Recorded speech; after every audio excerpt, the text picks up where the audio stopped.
Saudara, Polrestabes Bandung menangkap 3 tersangka pemerkosa remaja berusia 14 tahun di Bandung, Jawa Barat. Sementara belasan pelaku lain yang diduga terlibat masih diburu polisi.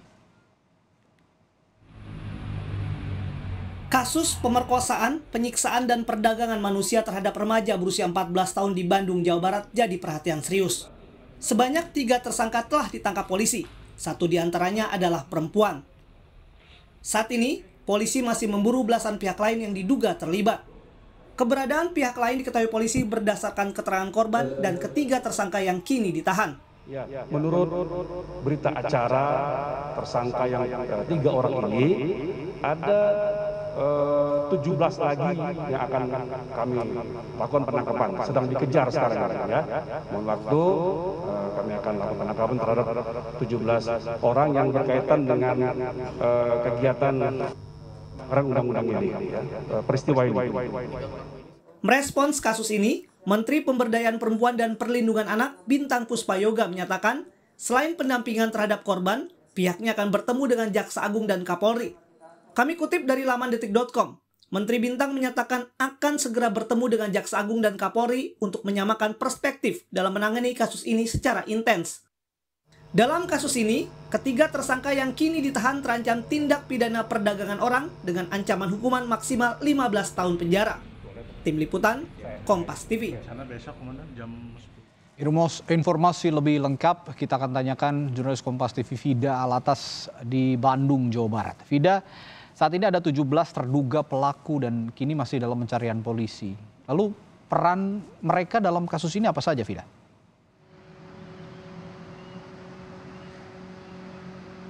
Ya baik, selamat siang Radi dan juga saudara. Peran dari 17 orang yang hingga saat ini masih dilakukan pencarian oleh pihak kepolisian dari Polrestabes Kota Bandung. Ini mereka semua keseluruhannya adalah laki-laki hidung belang, Radi dan juga saudara, yang menyewa korban melalui aplikasi WeChat. Terhitung sejak korban mulai menghilang, yakni sejak tanggal 15 hingga tanggal 22 Desember yang lalu. Polisi menyebut salah satu diantaranya ini adalah berinisial DDN yang berusia 40 tahun. Di mana DDN ini baik dari pihak keluarga korban maupun pihak pengacara korban ini menduga kuat bahwa DDN ini merupakan otak kriminal atau otak pelaku dari kasus ini. Karena memang 1 hari setelah korban ini dinyatakan hilang, korban ini sempat dibawa oleh 3 tersangka ke rumah DDN. Dan kemudian pada saat korban berada di rumah DDN ini, korban kemudian diruda paksa setelah sebelumnya dipaksa untuk meminum minuman keras sehingga tidak sadarkan diri. Dan kalau kita lihat, Radi dan juga saudara, kemarin saat polisi menetapkan 3 tersangka, polisi menyebut tidak ada kendala dalam pencarian ke-17 orang ini karena polisi sudah berhasil mendapatkan data-data keseluruhan 17 buron tersebut. Karena memang data-data para pelaku tersebut terekam melalui chat mereka dengan para tersangka pada saat proses para pelaku ini kemudian memesan dalam tanda kutip korban kepada para tersangka. Yang masih dilakukan polisi, Radi dan juga saudara, hingga saat ini adalah mendalami terus keterangan dari 3 tersangka untuk menemukan kemungkinan adanya tersangka tambahan. Kalau berdasarkan informasi kemarin, paling tidak selama beberapa hari ke depan polisi memastikan akan ada tersangka tambahan yang akan diumumkan oleh pihak kepolisian. Mengingat korban adalah remaja yang usianya masih 14 tahun, yang notabene ini adalah anak di bawah umur. Sehingga Radi dan juga saudara, siapapun yang kemudian menyewa korban pada saat korban kemarin ditahan oleh ketiga tersangka ini dijerat oleh pasal perlindungan anak. Sementara itu pasal berlapis terkait penculikan, lalu juga eksploitasi dan pencabulan dengan ancaman minimal 3 tahun dan juga maksimal 15 tahun penjara, serta pasal terkait perlindungan anak dengan ancaman maksimal 10 tahun penjara.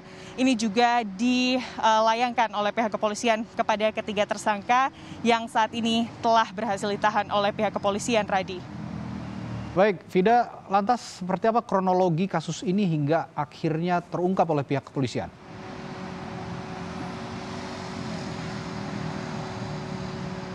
Ya, baik, Radi dan juga saudara, sebelumnya korban ini berkenalan dengan tersangka MS melalui Facebook begitu pada awal September. Dan korban ini sempat menjalin hubungan dengan MS selama 2 minggu. Kemudian setelah 2 minggu korban akhirnya tidak menjalin hubungan dengan MS. Setelah itu selang beberapa minggu kemudian, tepatnya pada awal Desember, korban ini berkenalan juga melalui aplikasi Facebook dengan IM. Yang IM ini mengaku bahwa dirinya ini adalah teman dari MS. IM sempat kemudian meminta korban untuk bertemu, namun korban menolak. Namun IM itu tidak menyerah di situ. Pada 15 Desember, IM ini mengajak korban untuk bertemu di kawasan Gede Bage, Kota Bandung, Radi. Dan di lokasi itu ternyata saat korban bertemu dengan IM, ternyata di sana sudah ada MS dan juga satu tersangka lagi yakni ABH-SV. Dan disitulah korban dibawa kabur oleh ketiga tersangka naik bus ke arah Melong Cijerah. Dan disitulah ruda paksa dan juga penyekapan terhadap korban untuk kemudian melayani laki-laki hidung belang ini dilakukan kepada korban oleh 3 tersangka.